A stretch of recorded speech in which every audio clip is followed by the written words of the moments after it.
Ancient echoes whisper, revealing forgotten kings and their powerful Irish bloodlines. These rare Irish surnames are more than just names.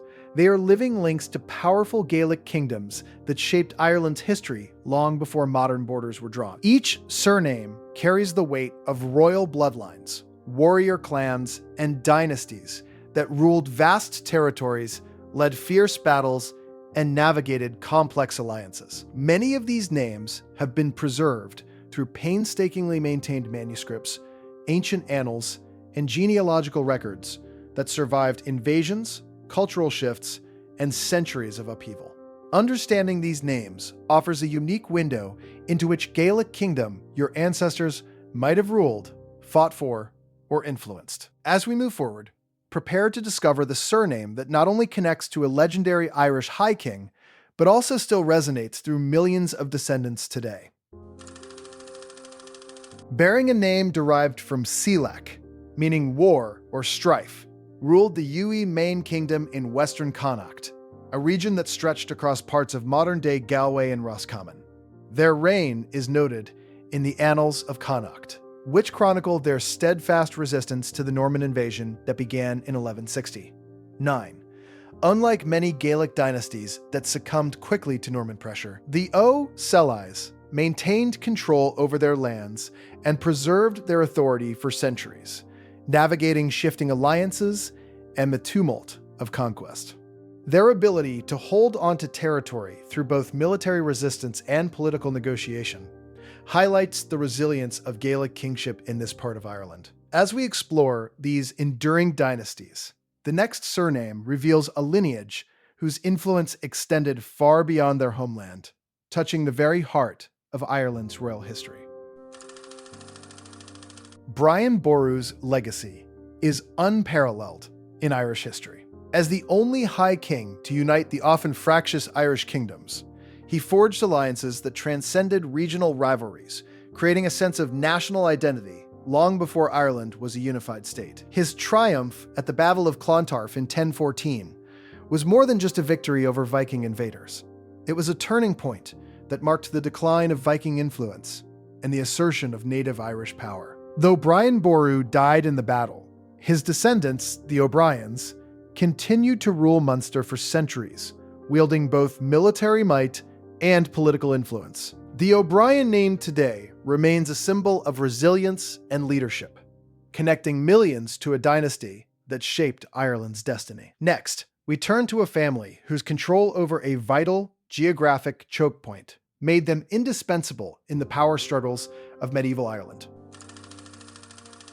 The O'Rourke name, derived from the Norse personal name Hrothríkr, reflects a fascinating blend of Viking heritage and Gaelic assimilation. Their kingdom of Bryfni occupied a crucial position, bridging the northern province of Ulster with Connacht to the west. This strategic location meant that control of Bryfni was key to controlling movements between these major regions of Ireland. Tiernan O'Rourke, one of the most notable figures in the dynasty, became infamous after his wife, Derb Forgael, was abducted by Diarmait MacMurchada, the King of Leinster. This personal tragedy ignited a feud that ultimately triggered the Norman invasion of Ireland in 1169. The O'Rourke dynasty's story is a vivid example of how personal and political conflicts intertwined to reshape Irish history. Next, we will explore a family whose fierce resistance defined the struggle against English colonization for centuries. Hostages is more than legend. It's a foundation for the O'Neill dynasty's claim to power. The name Niall is believed to mean champion or passionate, befitting a ruler whose influence stretched across Ulster and beyond. His descendants, the Ui Niall, dominated the northern province for centuries, establishing a stronghold that resisted external forces and internal rivals alike. Hugh O'Neill, the Earl of Tyrone, emerged as a pivotal figure during the late 16th century, leading a formidable Gaelic alliance against English encroachment in the 9 Years' War. By the way, remember that you can learn more about your family and ancestors at www.findyourbloodline.com. The link is in the description. His victory at the Battle of the Yellow Ford in 1598 marked a rare and significant defeat for English forces. However, the war's end and the subsequent flight of the Earls in 1607 symbolized the collapse of the traditional Gaelic order, as the O'Neills and their allies fled into exile, marking the end of an era. As we turn westward, the next dynasty we explore was renowned for its fierce defense of a rugged and remote kingdom, where Gaelic culture held firm in the face of outside threats. The O'Flahertys, deriving their name from the Gaelic Flaithardach, meaning bright ruler or ruler of valor, governed the rugged and remote territory of Iar Connacht, the wild western edge of modern-day County Galway. Their domain was so isolated that even the Norman invaders struggled to penetrate their lands, allowing the O'Flahertys to maintain a fierce independence long after much of Ireland had fallen under foreign control. Known for their aggressive defense of their territory, their reputation was so formidable that the medieval city of Galway famously inscribed a prayer above its western gate.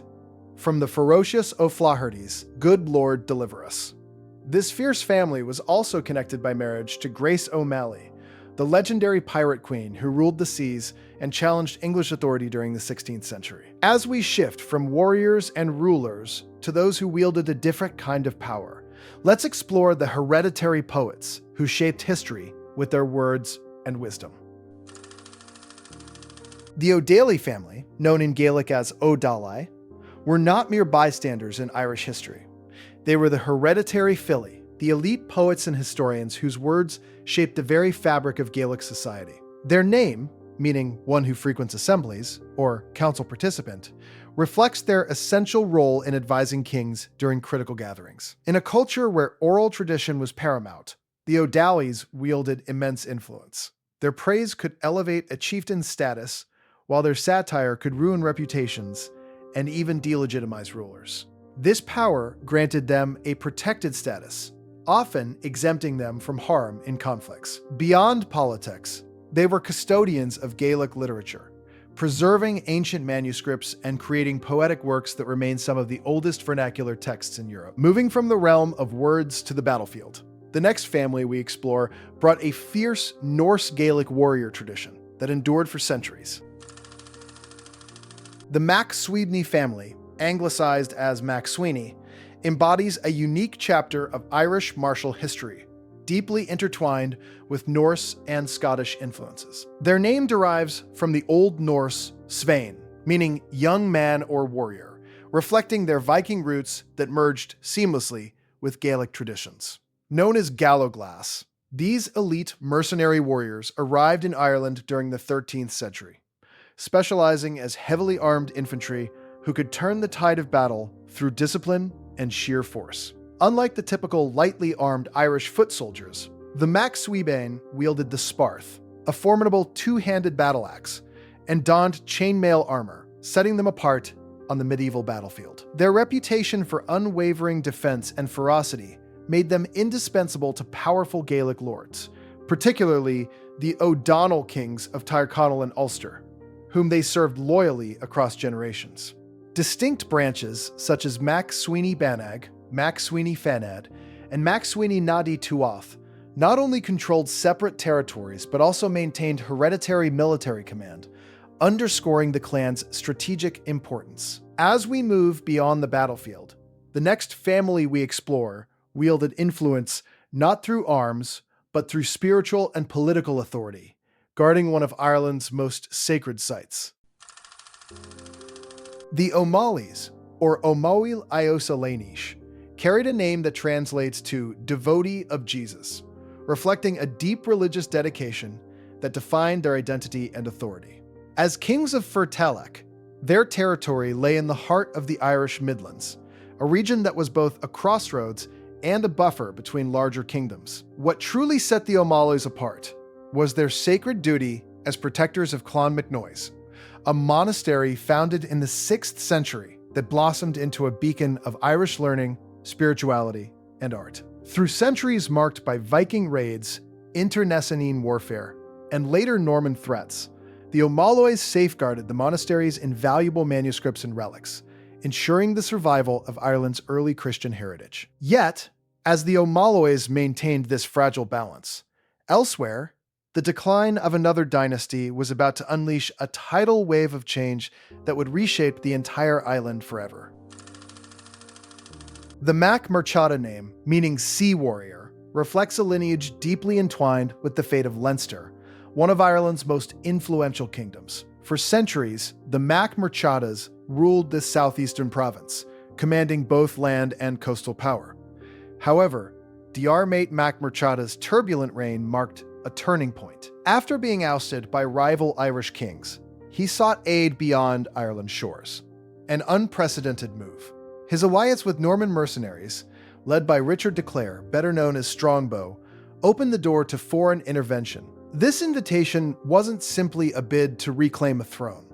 It ignited the beginning of nearly 800 years of English involvement in Ireland. The consequences of Diarmait's exile and subsequent return echo through history, setting the stage for profound change. Next, we delve into the surname that stands as the pinnacle of Gaelic kingship, whose legacy still reverberates across Ireland and the world today.